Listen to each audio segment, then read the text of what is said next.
अपने कैबिनेट के सभी सदस्यों को हृदय से बधाई देता हूं और आदरणीय प्रधानमंत्री जी का, आदरणीय गृह मंत्री जी का हृदय से आभार व्यक्त करता हूं कि श्री राम जन्मभूमि विवाद, मंदिर निर्माण से संबंधित जो विवाद था, 492 वर्षों से चले आ रहे विवाद का पटाक्षेप शांतिपूर्ण तरीके से, लोकतांत्रिक तरीके से संपन्न करवा करके भारत ने अपनी लोकतांत्रिक ताकत का एहसास भी कराया है और साथ साथ अपनी संवैधानिक और न्यायपालिका की ताकत का एहसास भी दुनिया के अंदर करवाया है। हम सब के लिए गौरव का विषय है और इस अवसर पर मैं यही कहना चाहता हूं कि सचमुच हम सब सौभाग्यशाली हैं कि 492 वर्षों में अनेक पीढ़ियां गई, संघर्ष चलता रहा, 76 से अधिक बड़े बड़े युद्ध हुए, 4 लाख से अधिक श्रद्धालु वहां पे शहीद हुआ और अंततः जो लोग पहले बड़ी बड़ी धमकियां देते थे, आपने देखा होगा जब 9 नवंबर 2019 को फैसला आया, उत्तर प्रदेश के लोकतांत्रिक इतिहास का सबसे शांतिपूर्ण दिन था। ये मर्यादा पुरुषोत्तम भगवान श्री राम की ताकत का, ये वही ताकत है जिस ताकत को दुनिया ने भी समझा है। लेकिन बहुत सारे लोगों को राम राज्य की अवधारणा अच्छी नहीं लगती और इसीलिए मर्यादा पुरुषोत्तम भगवान श्री राम के मंदिर निर्माण की प्रक्रिया आगे बढ़ने से उनकी भावनाएं और वे लोग अपने अंदर की कुंठा को दबा नहीं पाए, वो बरबस निकल रहा है किसी न किसी रूप में, और किस रूप में निकल रहा है मुझे तो देख करके आश्चर्य होता है उन सबके वक्तव्यों को देख करके, और वक्तव्य भी किस रूप में सामने आते हैं। यानी जब देश में हर्ष और उमंग का विषय, उत्साह का एक नया माहौल है, दुनिया भारत को बधाई दे रही है, प्रधानमंत्री मोदी जी का अभिनंदन कर रही है, गृह मंत्री अमित शाह जी का अभिनंदन कर रही है, तिथियां किस रूप में मिलती हैं। 9 नवंबर 1989 को पूज्य संतों ने अयोध्या में राम मंदिर निर्माण का एक संकल्प लिया था और 9 नवंबर 2019 में 40 साल के बाद ये फैसला हिंदू समाज के पक्ष में आया, से राम मंदिर निर्माण के पक्ष में आया है और सर्वसम्मत फैसला आया। 5 अगस्त 2019 में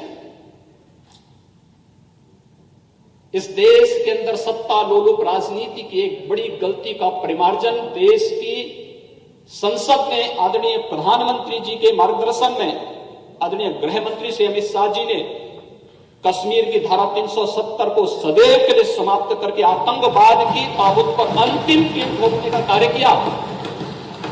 तो 5 अगस्त 2020, ठीक 1 वर्ष के बाद 492 वर्षों का ऐतिहासिक कालखंड भी हम सबको देखने को मिला है। हम सब सौभाग्यशाली हैं कि हमारी पीढ़ी के सामने ये सारे कार्य संपन्न हो रहे हैं और हम भव्य मंदिर निर्माण का मार्ग दिखाएंगे।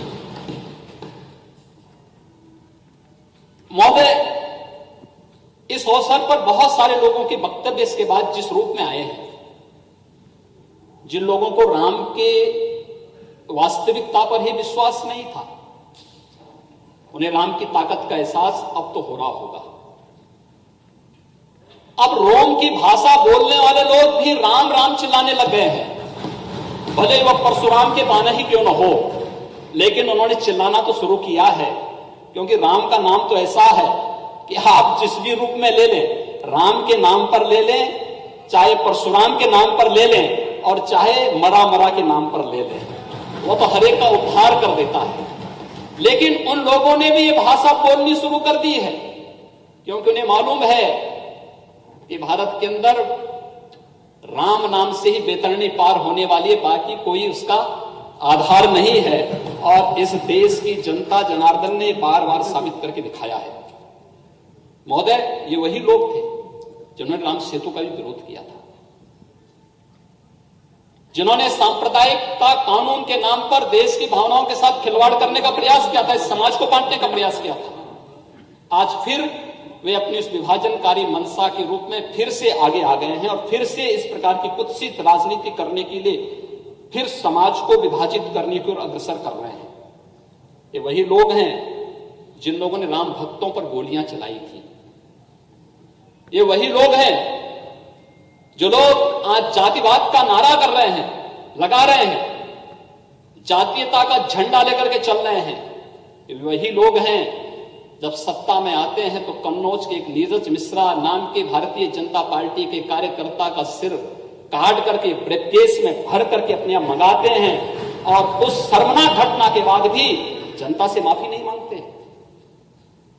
ये वही लोग हैं जो तिलक और तिराजू की बात करके समाज को बार बार गाली देते थे और आज फिर नए रूप में बने हुए उत्साह और उमंग के माहौल में किस प्रकार से जहर घोलने का कार्य कर रहे हैं, समाज देख रहा है। लेकिन राम का काज है, ये चलता रहेगा और राम के इस काज के लिए मैं पूरे सदन को बधाई देता हूं, पूरे सदन के सभी माननीय सदस्यों को हृदय से बधाई देता हूं और मैं इस बारे में सबसे कहना चाहता हूं, उत्तर प्रदेश के लिए एक अवसर है।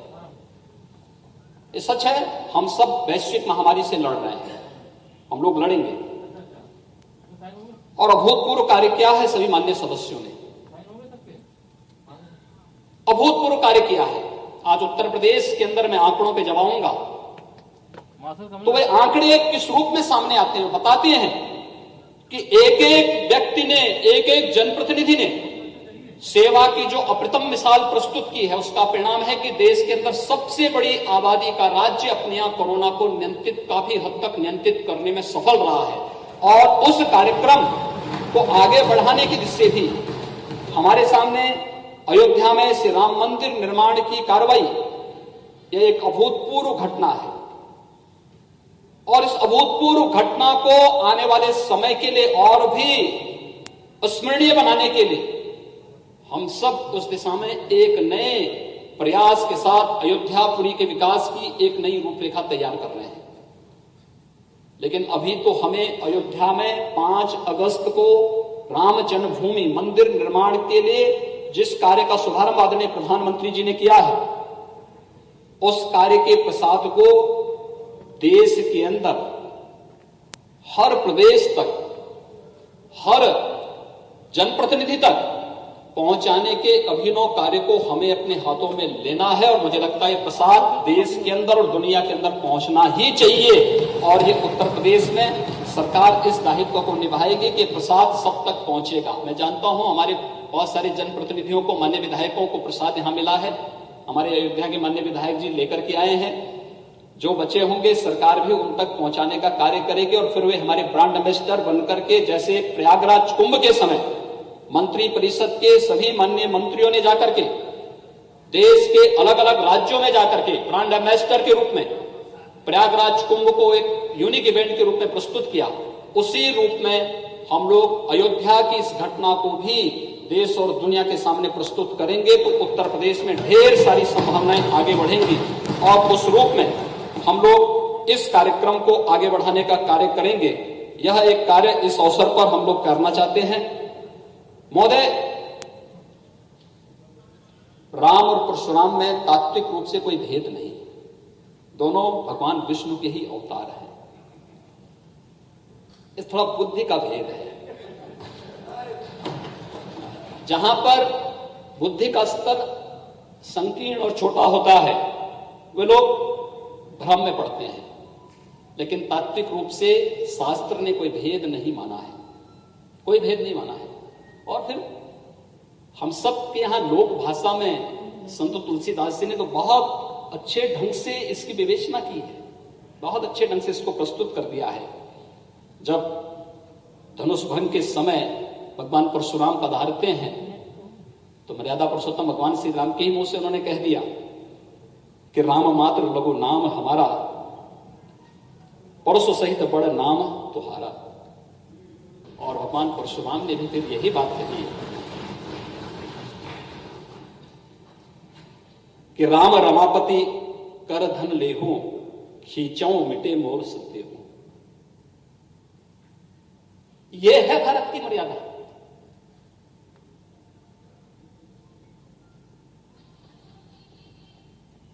भगवान विष्णु का वह धनुष कि आखिर ये संदेह मिटे कैसे, क्या मैं जो देख रहा हूं क्या वो सच है।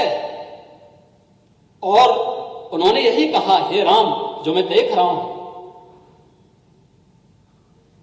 ये धनुष लीजिए, इसका संधान कीजिए। और वो धनुष स्वतः ही राम के पास पहुंचता है और उसके बाद पुनः भगवान परशुराम के मुंह से निकल पड़ता है कि जय रघुवंश बनज बन भानु, गहन धनुज कुल दहन कृषानु, जय सुर विप्र धेनु हितकारी, जय मद मोह कोह ब्रह्महारी। कही जय जय जय रघुकुल केतु, भृगुपति गए बनहि तप हेतु। अगर उन्होंने राम और परशुराम के महत्व को समझा होता तो अपनी जातिवादी विभाजनकारी कुत्सित मनसाओं को व्यक्त करने के बजाय देश की खुशी के साथ ये लोग भी उमंग और उत्साह के साथ आए होते तो भारत की ताकत कई गुना बढ़ी होती। लेकिन दुर्भाग्य है उन लोगों का, वो देश की खुशी के साथ खुश नहीं हो सकते, क्योंकि देश की खुशी के साथ, राष्ट्र मंगल की खुशी के साथ वही लोग खुश हो सकते हैं जिनमें मर्यादा होती है, जिनमें धैर्य होता है। और लोकतंत्र में मर्यादा और धैर्य अत्यंत महत्वपूर्ण है, क्योंकि लोकतंत्र बगैर लोक लाज के नहीं चलता। ये लोक लाज बहुत महत्वपूर्ण होता है। व्यक्ति कुछ समय के लिए झूठ का सहारा लेकर के समाज के चेहरे पर धूल तो झोंक सकता है, लेकिन विधाता से कभी बच नहीं सकता है, कभी नहीं बच सकता है। और ये गलती वे लोग कर रहे हैं जो 492 वर्षों की गलती के परिमार्जन के फलस्वरूप अयोध्या में जो अवसर आया है, उस अवसर पर भी जिन लोगों ने राजनीति करके और उस अवसर को धूमिल करने का प्रयास किया है, महोदय, उन लोगों को समाज जवाब देगा, समय के अनुरूप जवाब देगा, अवश्य जवाब देगा। महोदय, देश वैश्विक महामारी कोरोना से जूझ रहा है और उत्तर प्रदेश भी उस महामारी से जूझ रहा है। पूरी दुनिया उससे त्रस्त है और पूरी दुनिया के अंदर जिस प्रकार का माहौल है, बड़ी पैमाने पर मौतें हुई हैं, करोड़ों की संख्या में संक्रमित लोग हुए हैं, व्यापक पैमाने पर अर्थव्यवस्था पर इसका असर पड़ा है, आस्था पर कहीं ना कहीं आस्थाएं आहत होती हुई दिखाई देती हैं। हम लोगों को भी मजबूरी में लोगों के लिए बोलना पड़ता है कि नहीं, पहले संक्रमण को रोकने के लिए हम जन आस्था को बचाएं, लोगों को बचाएं, और फिर इसके बाद फिर हमें बोलना पड़ता है कि हो सकता है कि कुछ समय के लिए हमें अपने पर्व और त्योहार स्थगित करने पड़े। और इसको करना भी पड़ रहा है, लोग कर रहे हैं, सहयोग कर रहे हैं। मैं अभिनंदन करूंगा समाज का, उन सभी का। बड़े बड़े पर्व और त्योहार हम लोगों ने आह्वान किया, रामनवमी का पर्व अयोध्या में नहीं होगा, अपेक्षित थी कि 2 करोड़ की भीड़ आएगी, और देखा होगा सब लोगों ने कहा कि नहीं, हम सहयोग करेंगे। आदरणीय प्रधानमंत्री जी का आह्वान था, लॉकडाउन होना, लॉकडाउन में सभी लोगों ने सहयोग किया। जनता कर्फ्यू में पूरा देश उमड़ पड़ा, एक साथ सब लोगों ने मिल करके उस अभियान का हिस्सा बन करके कार्यक्रम किया।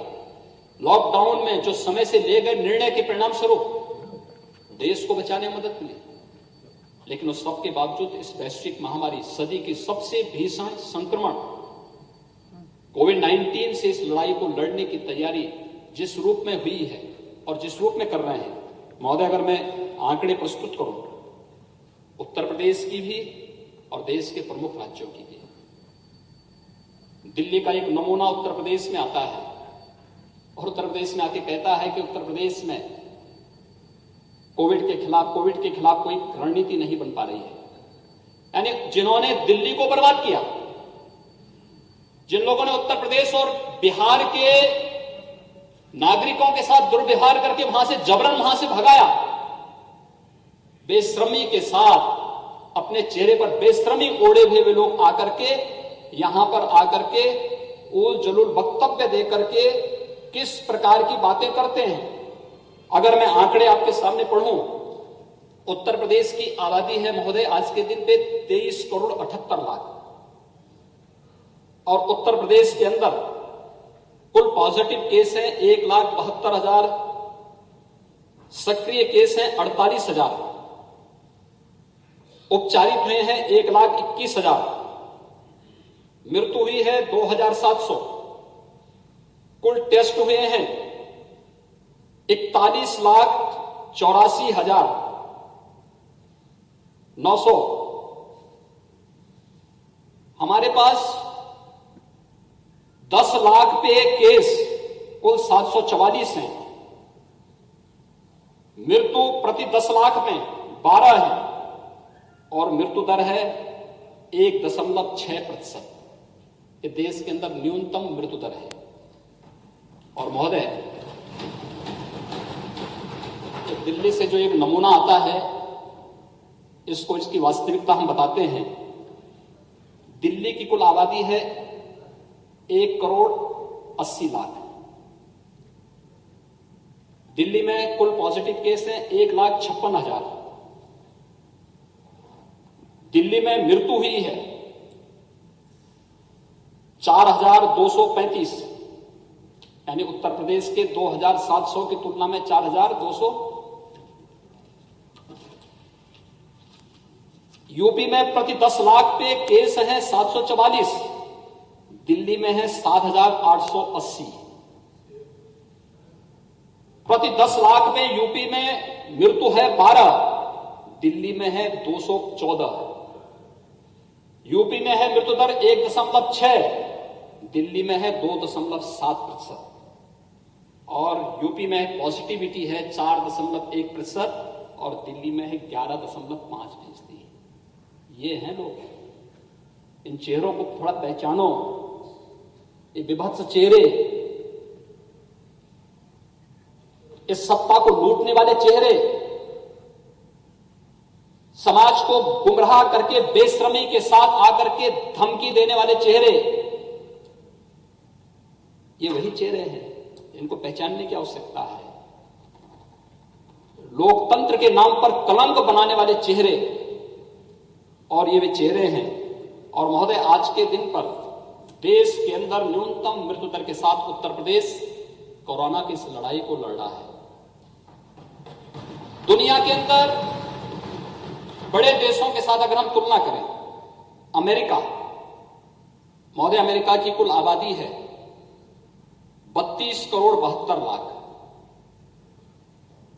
अमेरिका में कुल पॉजिटिव केस हैं 57 लाख, सक्रिय केस हैं 24,62,000, मृत्यु हुई है 1,76,000।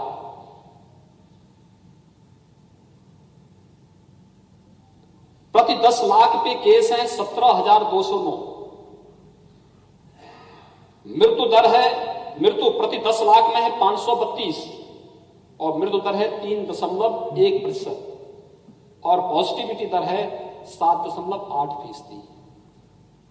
अमेरिका दुनिया की सबसे बड़ी सामरिक ताकत भी है, आर्थिक ताकत भी है। ब्राजील, आबादी है 20 करोड़ 95 लाख। इनके यहां कुल पॉजिटिव केस है 34,60,000, सक्रिय केस हैं 7,35,000, मृत्यु हुई है 1,11,000। प्रति 10 लाख पे केस हैं 16,264,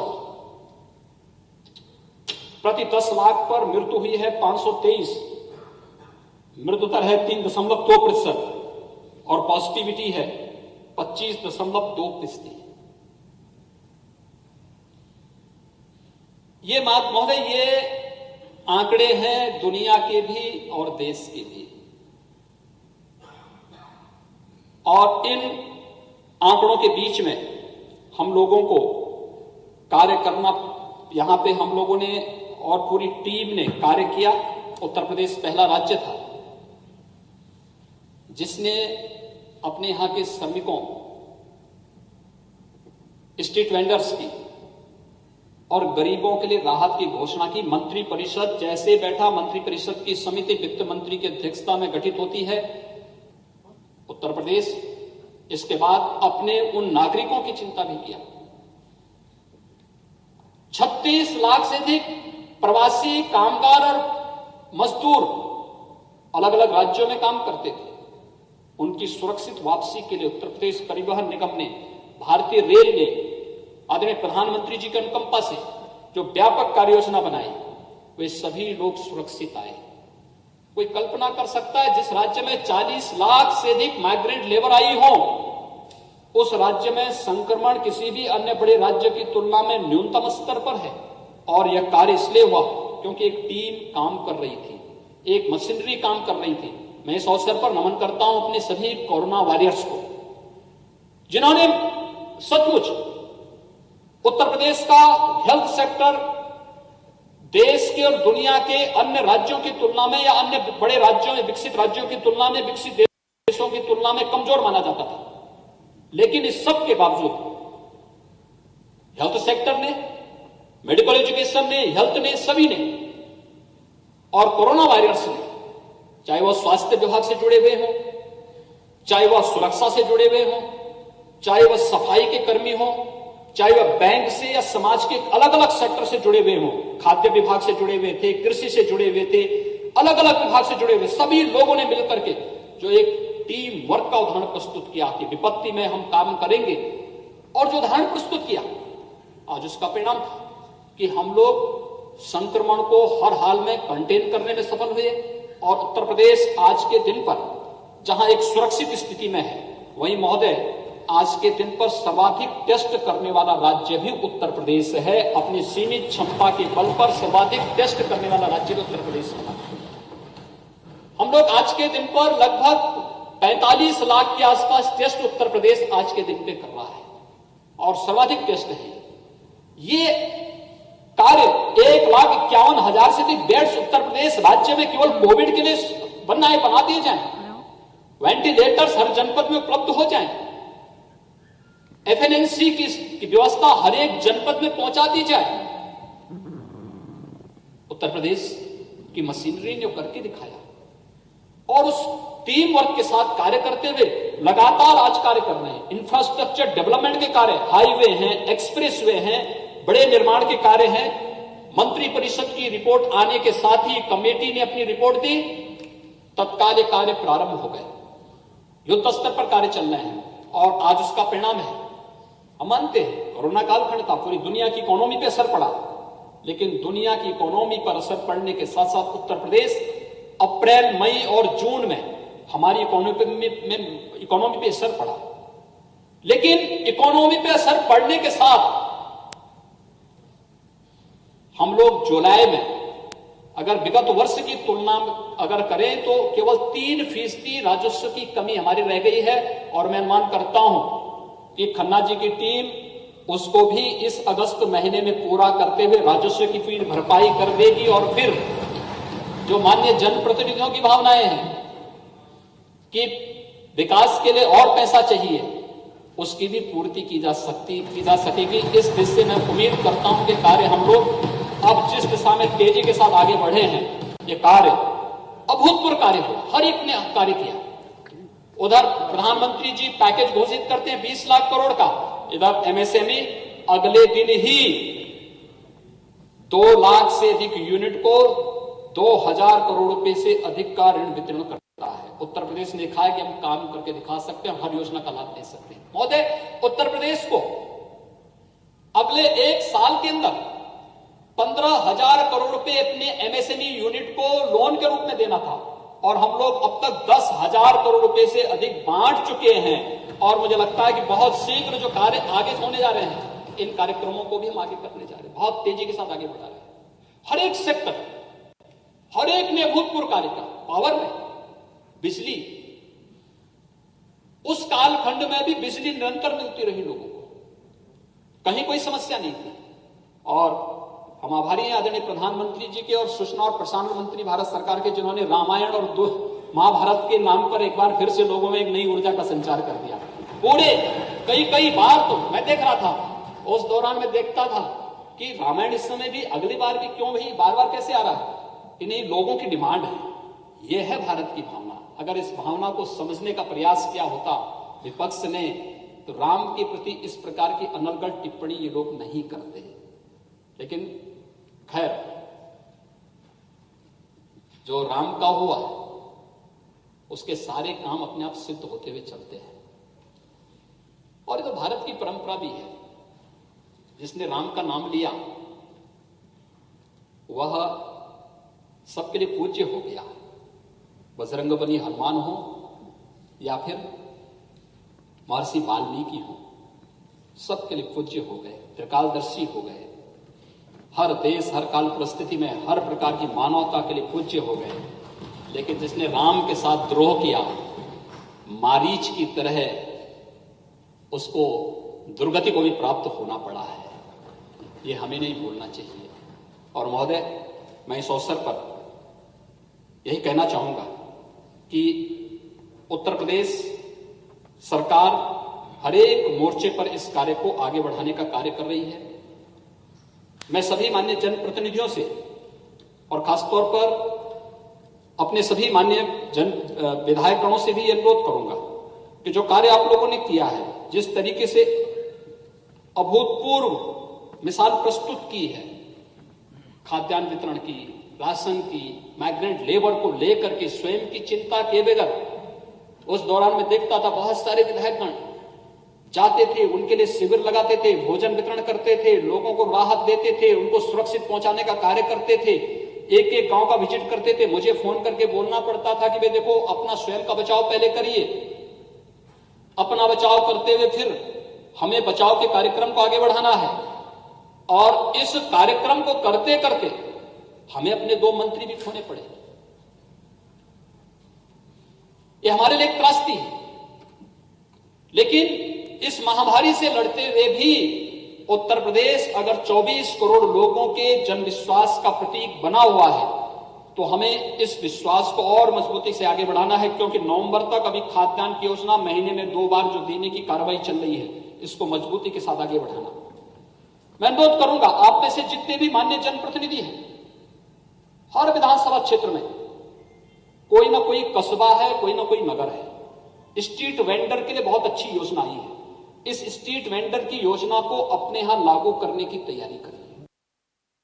10,000 का लोन हर स्ट्रीट वेंडर को अगर मिल जाता है, तो मुझे लगता है उसका रजिस्ट्रेशन करना, एक बड़े आयोजन के माध्यम से उन लोगों को लोन मेला लगा करके लोन उपलब्ध करवाना, और फिर डिजिटल पेमेंट के साथ आप उसको जोड़ देंगे, मुझे लगता है कि उसके जीवन में नया परिवर्तन होता हुआ दिखाई देगा। एमएसएमई सेक्टर में, विश्वकर्मा श्रम सम्मान में, और आज जो विधेयक आपने यहां पारित किया है, इस विधेयक में एमएसएमई में लगने वाली यूनिट में 1000 दिनों तक किसी प्रकार की कोई समस्या नहीं। आप आज अपना आवेदन करके काम अपना प्रारंभ कर दीजिए, 1000 दिनों में आप एनओसी लेते रहिए। और अगर आपने तय समय सीमा के अंदर आवेदन कर दिया है और नहीं दिया, तो डीम्ड मान ली जाएगी कि आपको ले लिया, आपको दे दिया गया। इसके लिए फिर कोई अन्य प्रकार की उसकी आवश्यकता नहीं। ये एक बड़ा कार्य, और इस कार्य को करने की दिशा में हम लोगों को अभी से अपनी कार्य योजना बनानी चाहिए।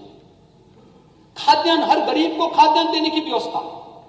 जो गरीब है, जिसके पास राशन कार्ड नहीं था, बनाइए आप राशन कार्ड। नेशनल पोर्टेबिलिटी ने तो यह भी व्यवस्था दे दी है, अगर उत्तर प्रदेश का कोई राशन कार्ड धारक है, अगर वह किसी ऐसे राज्य में जिसने अपने यहां ई-पॉस मशीन लगाई है, वहां पर भी उसने लगाई है, तो उत्तर प्रदेश में अगर खाद्यान्न नहीं लेना चाहता, महाराष्ट्र में लेना चाहता, तो महाराष्ट्र में भी उसको मिल सकता है। या महाराष्ट्र वासी है, अगर उसको वहां खाद्यान्न उसने नहीं लिया है और वह अपने राशन कार्ड से वहां पे महाराष्ट्र में बने हुए राशन कार्ड से उत्तर प्रदेश में राशन लेना चाहता है, उसको उत्तर प्रदेश में सुविधा प्राप्त हो सकती है।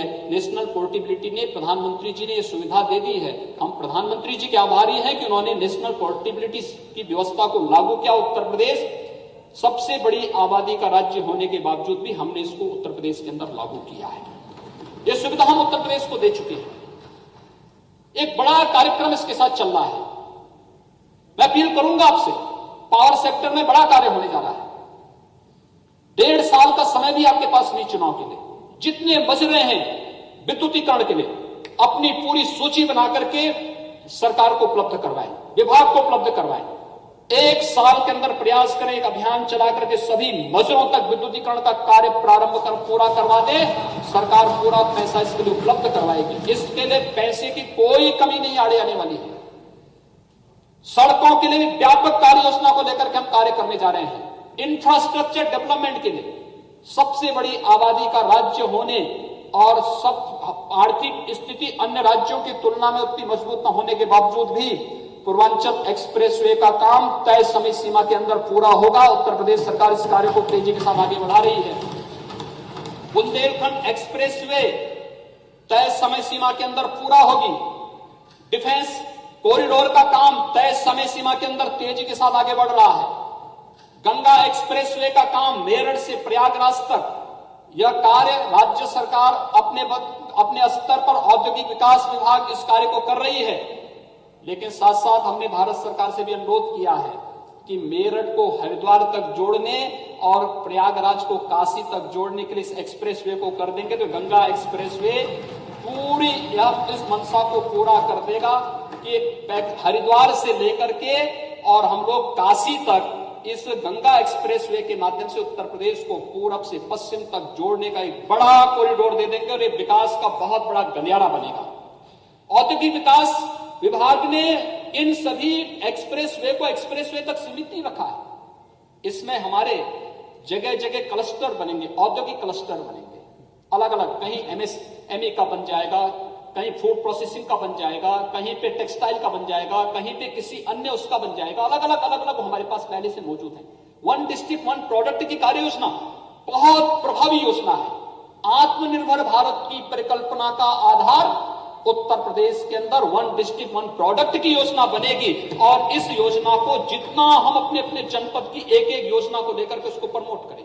अभी एमएसएमई विभाग ने हर जनपद में फैसिलिटी सेंटर बनाने की कार्रवाई प्रारंभ की। अभिनव योजना है। उसकी मार्केटिंग, उसकी ब्रांडिंग, उसको डिजाइनिंग के साथ जोड़ना, व्यापक पैमाने पर उस कार्यक्रम को आगे बढ़ाना, यह कार्य हमें व्यापक पैमाने पर आगे बढ़ाने के लिए तय करना होगा। मुझे कुछ जिलों में जाने का अवसर मिला, लेकिन मैंने देखा, मैं प्रतिदिन की रिपोर्ट लेता हूं और मैं देखता हूं हमारे जनप्रतिनिधिगण कोई नाव में बैठ करके, कोई स्टीमर में बैठ करके, कोई गरीबों के बीच में जाकर के खाद्यान्न दे रहा है। और मुझे लगता है कि जिस भी जनप्रतिनिधि ने खाद्यान्न के पैकेट गरीब तक पहुंचाए हैं, मुझे लगता है उस गरीब बेचारे के लिए हमेशा के लिए वो यादगार बनेगा, क्योंकि लगभग 50 किलो का पूरा खाद्यान्न का पैकेट है। एक व्यक्ति तो नहीं उठा सकता है। मुझे लगता है खन्ना जी जैसे लोग भले उठा लेंगे, लेकिन सामान्य व्यक्ति तो नहीं उठा पाएगा। अब देखो 10 किलो चावल, 10 किलो आटा, 10 किलो आलू, लाई, दाल, तेल, नमक, मिर्च, मसाला, केरोसिन, जिन जिलों में नहीं वहां भी आवंटन की तैयारी और युद्ध स्तर पर इस कार्य को। और मैं चाहूंगा कोविड-19 से भी लड़ना है, बाढ़ से भी लड़ना है और साथ साथ हर प्रकार की आपदा से लड़ करके हमें विजयश्री को वर्ण करना है। और इस दिशा में आपका आह्वान करूंगा, कहीं भी कोई कमी होती है आप उसके बारे में अवगत बताएं। हम उसमें पूरी तत्परता के साथ राहत के कार्यों को वहां पर करने के लिए हर जनपद को कोविड-19 के लिए पर्याप्त धनराशि उपलब्ध कराई गई है। हर जनपद को बाढ़ की दृष्टि से पर्याप्त धनराशि उपलब्ध कराई गई है। किसी भी चीज की कमी कहीं नहीं होने दी जाएगी और बाढ़ से भी बचाएंगे, इससे भी बचाएंगे और साथ साथ अपराधियों से तो उत्तर प्रदेश को पहले ही बचाया जा चुका है और भी मजबूती के साथ बचाने का कार्य करेंगे। ये लोग कानून व्यवस्था की जो लोग बात कर रहे हैं ना, कानून व्यवस्था के लिए सबसे बड़े खतरे तो यही लोग थे। उत्तर प्रदेश में महोदय, अगर मैं 2016 की तुलना में अगर उत्तर प्रदेश के आंकड़ों को प्रस्तुत करूं तो महोदय डकैती के मामलों में 74.5% की कमी आई है, अनुमान कर सकते हैं। लूट के मामले में 65.29% की कमी आई है। हत्या के मामले में 26.43% की कमी आई है। बलवा के मामले में 22.17% की कमी आई है। गृह वेदन में 12.69% की कमी आई है। रोड होल्ड अप में 100% की कमी आई है। फिरौती के लिए अपहरण 54.55% की कमी आई है। दहेज मृत्यु में 8.55% की कमी आई है। बलात्कार के मामले में 38.74% की कमी आई है। ये उत्तर प्रदेश के अंदर घटते हुए आंकड़े हैं। और मैं अगर नेशनल क्राइम रिपोर्ट ब्यूरो, जो भारत सरकार का एक क्राइम इन इंडिया, अगर इसके आंकड़े प्रस्तुत करूं तो डकैती के मामले में उत्तर प्रदेश 31वां स्थान है। यानी 30 राज्य ऐसे हैं देश के अंदर जहां पर डकैती में उत्तर प्रदेश से ज्यादा डकैतियां पड़ती हैं। उत्तर सबसे बड़ी आबादी का राज्य होने के बावजूद ये स्थिति है। लूट में 20वां स्थान है, हत्या में 26वां, नगबजनी में 32वां, बलात्कार में 24वां, सील भंग में 14वां, पास्को अधिनियम में 23वां, महिला संबंधी अपराध में 15वां। ये आंकड़े हैं उत्तर प्रदेश के अंदर। यानी 31वां स्थान का तात्पर्य 30 राज्य इससे ज्यादा अपराध इसमें पहले से हैं। ये भारत सरकार का नेशनल क्राइम रिकॉर्ड ब्यूरो की आंकड़े हैं। और अगर ये आंकड़े भी इन लोगों के उससे नहीं दिखता तो इसमें हम बहुत तो नहीं कह सकते। और महोदय, अन्य मामलों में भी अगर हम देखें, ट्रिपल तलाक, देश के अंदर सर्वाधिक एफआईआर उत्तर प्रदेश ने की। 1434 एफआईआर हुई और 265 गिरफ्तार भी हुए। ट्रिपल तलाक के मामले का जिसने भी उल्लंघन किया और जबरदस्ती उसने कानून के साथ खिलवाड़ किया तो उसमें कार्रवाई करने में उत्तर प्रदेश ने देश के अंदर सबसे अधिक कार्रवाई भी इस मामले में की। यानी महिला सुरक्षा के प्रति जो कार्रवाई प्रदेश ने अंदर प्रारंभ की, उस कार्रवाई को लेकर के भी हम लोग इस कार्यक्रम को आगे बढ़ा रहे हैं। मैं इस अवसर पर अनुरोध करना चाहूंगा, मैंने आप सभी माननीय विधायकों से इस बारे में कहा भी कि अगर जो समय है, ये मान के चलिए 1 साल का ही समय आपके पास है, विद्युतीकरण का कार्य आप उन गांवों में करा दें जिन गांवों में आज तक कभी बिजली नहीं पहुंची। बहुत बड़ा कार्य होगा। और प्रस्ताव जितनी जल्दी बना करके भेज सकते हैं हमें बनाना चाहिए। दूसरा, जिन ग्राम पंचायतों में ग्राम सचिवालय नहीं है, जमीन मौके पे जाके आरक्षित करवाइए, प्रस्ताव भिजवाइए, तत्काल ग्राम पंचायत का काम वहां के लिए तत्काल प्रारंभ करवाने की तैयारी करवाइए।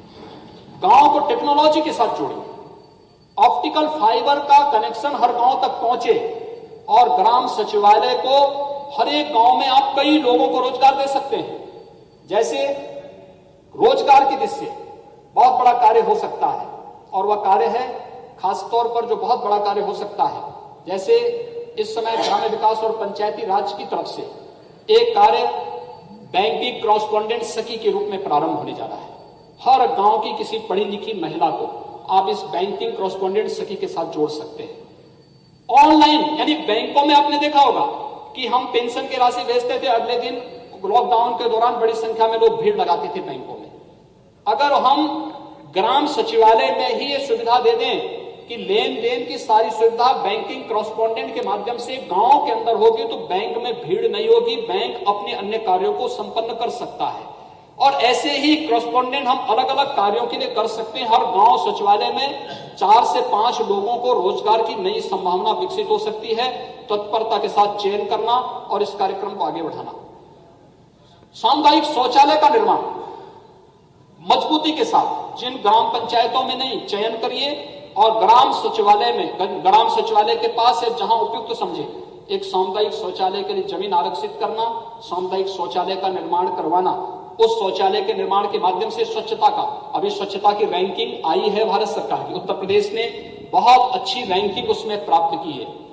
देश के अंदर यह अभियान 2014 से चल रहा है, लेकिन उत्तर प्रदेश ने 2017 से इसको प्रारंभ किया और परसों जो आंकड़े आए हैं, मैं नगर विकास को, वर्तमान नगर विकास मंत्री को और पूर्व नगर विकास मंत्री को इसके लिए बधाई देता हूं कि सर्वाधिक पुरस्कार उत्तर प्रदेश सरकार को प्राप्त हुए हैं, उत्तर प्रदेश नगर विकास को प्राप्त हुए हैं। और उसके माध्यम से हम लोगों ने ये साबित किया है कि जहां चाह वहां राह, ये भी साबित उसने करके दिखाया है। और महोदय, ये सारे आंकड़े इस बात को प्रदर्शित करते हैं कि हम लोग इन कार्यक्रमों को बहुत मजबूती के साथ आगे बढ़ाएंगे। लेकिन हमें विपक्ष की उस कुत्सित मंशा को भी समझना पड़ेगा, जो अब हताश और निराश हो चुका है। बहस और वह किसी भी डिबेट का सामना नहीं करना चाहता है, क्योंकि उसके पास कोई मुद्दे नहीं। वह इसलिए हताशा निराशा में इस प्रकार के हथकंडे अपनाएगा, हर जगह इस प्रकार की चीजें अपनाएगा।